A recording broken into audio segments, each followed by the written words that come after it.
নমস্কার, আমি মীনাক্ষী মুখার্জি, বামপন্থী যুব আন্দোলন ডিওয়াইএফআই এর একজন কর্মী। খুব দ্রুততার সাথেই আপনাদের কাছে এই ফেসবুক লাইভে আমাদের হঠাৎ করেই আসা। মিডিয়া এবং সোশ্যাল মিডিয়ার মাধ্যমে জানতে পারলাম যে একদিন বা দুদিনের মধ্যে কোনো একটা নবান্ন অভিযান আছে। তৃণমূলের প্রাক্তন মন্ত্রী, বর্তমানে বিরোধী দলের নেতা, যিনি কিনা বিজেপিরও নেতা, তিনি এই কর্মসূচিকে সমর্থন করেছেন। এই কর্মসূচির উদ্যোক্তারা এই কর্মসূচির সাথে আমার নাম যুক্ত করে প্রচার করেছেন। এটি চরম অনৈতিক কাজ এবং জনমানুষের বিভ্রান্তি তৈরি করার জন্যই এই কাজ করেছেন।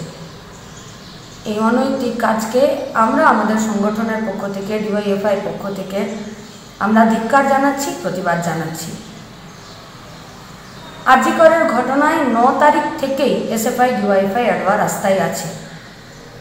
আজকে গোটা রাজ্যের মানুষ, রাজ্য ছাড়িয়ে দেশ, দেশ ছাড়িয়ে বিদেশ এবং গোটা রাজ্যের মা বোনেরা আজকে রাস্তায় নেমেছেন নির্যাতিতা দোষীদের শাস্তির দাবিতে, বিচারের দাবিতে, দুর্নীতির বিরুদ্ধে।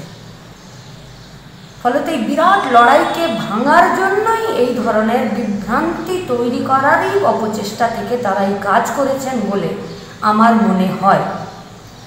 এই কর্মসূচি সম্পর্কে আমি বা আমাদের ডিওয়াইএফআই এর বিস্তারিত কিচ্ছু জানা নেই, জানাটা কথাও না। আমি বা আমাদের সংগঠনের কেউ ডিওয়াইএফআই এর, এসএফআই, অ্যাডওয়া বা কোনো বামপন্থী সংগঠনের এই কর্মসূচির সাথে কোনো যোগাযোগ নেই। আরএসএস, বিএইচপি, ছাত্র সমাজের ফাঁদে পা দেবেন না, আপনাদের কাছে আমাদের আবেদন। 27 তারিখ গোটা রাজ্যে, জেলায় জেলায়, এলাকায় এলাকায় এসএফআই, ডিওয়াইএফআই, অ্যাডওয়া আরজিকরের নির্যাতিতা দোষীদের শাস্তির দাবিতে এবং বিচারের দাবিতে এবং অবশ্যই দুর্নীতির বিরুদ্ধে রাস্তায় থাকবে। এসএফআই ডিওয়াইএফআই নেতৃত্বে যে আন্দোলন কর্মসূচি 27 তারিখ থাকবে, সেই কর্মসূচিতে অংশগ্রহণ করবেন। এই আবেদন আপনাদের কাছে আমরা আমাদের ডিওয়াইএফআই এর পক্ষ থেকে আমরা রাখছি।